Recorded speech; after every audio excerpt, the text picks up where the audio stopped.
Logged out of your Apple ID? Don't panic. Here's how to reset your Apple ID password in just a few minutes. And if you want more iPhone tips that save your day, make sure to hit subscribe. Step 1. Go to Settings on your iPhone. Open the Settings app. At the very top, tap your Apple ID name.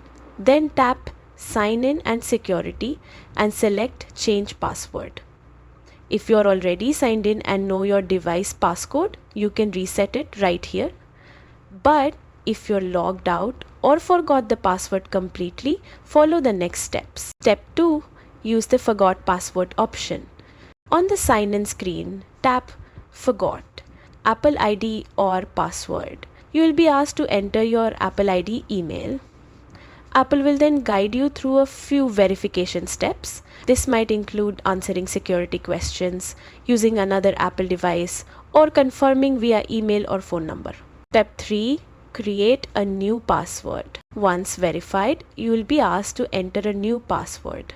Make sure it's strong, at least 8 characters with a mix of letters and numbers. After that, tap Change and you're done. You can now log in with your new Apple ID password. And that's it, you're back in. Be sure to write down your new password or store it in a password manager. Hit subscribe for more iPhone security tips and Apple how-tos that keep you in control.